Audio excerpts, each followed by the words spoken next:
Hi everyone, this is Charmander, and in this video, I'm gonna do an updated range hero tier list just for legendary heroes in the game Doomsday Last Survivor. So since I made my last range hero tier list, a lot of new range heroes has been introduced, 3 of them to be exact, which I will be covering in this video as well. The main criteria that I'm gonna be using for doing this tier list ranking is 3 different factors. The first factor is very obvious, and that is power. How strong is the hero in PvP battles? The second factor is going to be utility. Can you use this hero in more than one battle type? Can you use this hero in field, garrison, and rally? So the more utility that this hero has, the higher the ranking will be. Last but not least, the third factor is going to be availability. So just because a hero is strong, but if it's not easy to get or there's availability issues, then it's actually not a good hero to have because there's too much barrier to access to actually use it. So if you can't use a hero, then it's not a good hero. So with that being said, let's go over all the different heroes in the range hero tier list, starting with Nora. So Nora is going to be C tier because she is actually very weak. However, her biggest claim to fame is actually that she is very available. So it's easy to get her, it's easy to awaken her because her shards are for free. She is a good hero for free-to-play players. She is a good hero for low-spend players and potentially even mid-spend players. She would be good in someone's 3rd, 4th, or 5th range squad if they're trying to build a squad of 5 range, even if they're only building 3 squads of range because they want to fill it with an infantry squad and 1 rider squad, then she can still have a role in the 3rd squad, especially for players who are low spend or free to play. The next hero on the list that's going to be on the trash tier is going to be Nakano. So Nakano, you would think is very available because you can get her in a police station. However, it takes so long to awaken her that I've been playing for over a year and she is still not awakened. So because of that, her availability is actually not that good. Not to mention, she is pretty weak as well. So she is in the trash tier as a result of that. The next hero that's also going to go to the trash tier is going to be Johnny Carey. Johnny Carey was built to purposely counter Thunder long time ago. Nowadays, Thunder can be countered by pretty much any ranged heroes that is built for rally. That means that Johnny Carey's utility has gone down to the shitters. On top of that, Johnny Carey is also not available because you can only get him from Top Commander. Why would you try to rank Top Commander and get Johnny Carey over better heroes such as Bard and Ethan? Next hero on the list is going to be Jacob. So Jacob's going to go to C tier because he is technically a garrison hero, but the problem is there's so much better ranged garrison heroes that you can use that he actually doesn't have that utility anymore. He is okay in the field, so you could say, okay, if you are an older player, you already have Jacob and you want to use him for garrison, he's kind of okay still in that role. You can use him in Pompeii or Genesis War if you need a backup ranged garrison, but he would never be the main garrison because simply he's not strong enough. He's also okay in the field, so he's okay in a bunch of different stuff. The problem also is that he's a top commander hero, meaning he's not very available, so it's actually hard to get him. But a lot of older players did get him because back then there wasn't very much good options for ranged top commander heroes, so a lot of players ended up getting him. So for that reason, he's going to C because he's fairly strong to a certain degree, so he's not that bad, but again, his utility is just not as good as it used to be, and his availability is piss poor. Next hero on the list is going to be Lewis. Lewis goes to S tier. So this is Lewis with or without the skin. And Lewis, despite the fact that he is technically not that strong if you look at his abilities on paper, the fact that he is a rage regenerating monster and he has an absolute amazing utility and he's also very available. So he's easy to get because he's in the police station. His utility is amazing. You can use him for rally, garrison, and field. He's super good at generating rage, allowing that hero pair to deal more damage just as a result of being able to crank out more skill damage. As a result, Lewis is still firmly in the S tier despite being an old range hero. Next hero on the list is going to be Chun, and Chun actually goes to B tier only because they released Jack Bronte, and I'll explain shortly. So if you watch my video on field range heroes, I explained that one of the best builds for range right now is the range speed build, and that's going to be a combination of Chun and Jack Bronte because Chun has 30% travel speed, allowing her to move quite fast, and if you combine that with Jack Bronte's 20% travel speed along with 20% travel speed on top of that 20% when Jack Bronte's squad size is under 50%, and you have an insane 70% travel speed for a range squad. So this gave Chun a new life, even though for the longest time she is becoming quite useless because she's just simply not very good in regards to utility as she is mainly a field hero. Any player that used Chun for rallying is an idiot and should be kicked in the face. But for the range speed build of Chun and Jack Bronte, that is the new life that Chun has gotten, and she is now higher up with, I would normally put her at C, but now she's a B just because of Jack Bronte specifically. Next hero on the list is going to be Julia, and Julia is going to S tier. So yes, she's becoming an older hero and she's not dealing as much damage as before, but But keep in mind, Julia still has that silence debuff and it's 100% debuff unlike Chun's. And that is still useful for a triple rally when you're doing Archipelago Raid. Not to mention, Julia and Bard is still one of the best range rally hero combination in this game, if not the best. Not to mention, Julia and Sophie together is the best range field hero combination because Julia restores 120 rage to the squad after firing her skill damage, and Sophie, with her 900 rage requirement to fire her skill damage, makes this an amazing pair for cranking out skill damage after skill damage. So as a result, Julia's amazing utility, she's quite available, you can easily get her in Lucky Roulette, and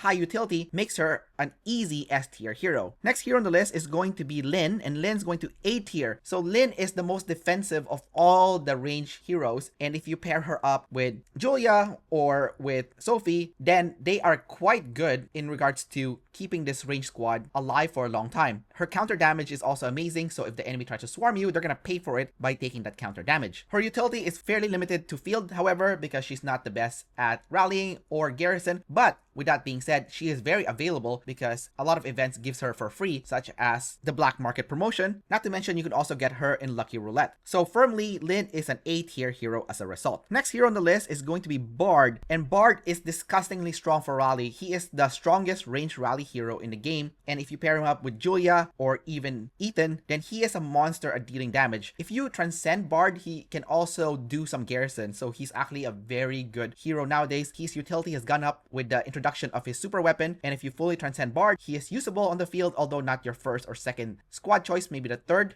range squad choice for the field. Definitely viable for garrison and definitely amazing for rally. Just to illustrate, if you watch my video on range rally heroes, Bard does at least 31,000 damage with his skill damage, and that's higher if you have better armaments, workshop, and potentially beast. Next hero on the list is going to be Ethan. Ethan is an S tier range garrison hero, so his main utility is actually garrison until you transcend him and you max out his super weapon, in which case he is also amazing at rallying. So Ethan and Bard together is actually quite good at rallying, and the added bonus to this combination is for events like Genesis War, they can auto garrison right after. If you transcend Ethan, you can also use him in the field, and he would be a good fit for your third or fourth squad. As you can see, he is not really a field hero, but he would still be quite strong in the field once you have transcended him, and his skills are also viable in the field. Next hero on the list is going to be Sophie, who is easily an S tier hero. Sophie is now the best field range hero in the game. She only needs 900 rage to fire her skill damage. Her skill damage deals a lot of damage, especially when the enemy gets debuffed by her by taking 20% more skill damage. She's also the first range hero that only requires 900 rage to fire her skill damage, so she is going to be firing the skill damage a lot faster than any heroes within the range category. She's also amazing garrison. If you pair Sophie and Ethan together, that is actually, in my opinion, the strongest range garrison pair in the game, which I outlined more in my video on range hero garrison pairs. And last but not least, we have Jack Bronte, who is gonna go to A tier. So some people would rank him as S because he is actually quite good and he is the fastest range hero in the game technically. The problem with Jack Bronte is he is field specific, and the other problem with Jack Bronte is he is not very available. If you didn't get him during the Pacific Rim event, you would never get Jack Bronte. You are kind of screwed, so you have to buy an account that has Jack Bronte in it. On top of that, it takes 2 legendary hero fragments to level up his skill, so it'll cost you double the legendary hero fragments to get Jack Bronte up to speed. So if you're somebody that is range main and you want to have a squad of 5 range, you're probably not going to be leveling up Jack Bronte until the very end when you run out of heroes for you to use those legendary hero fragments to awaken.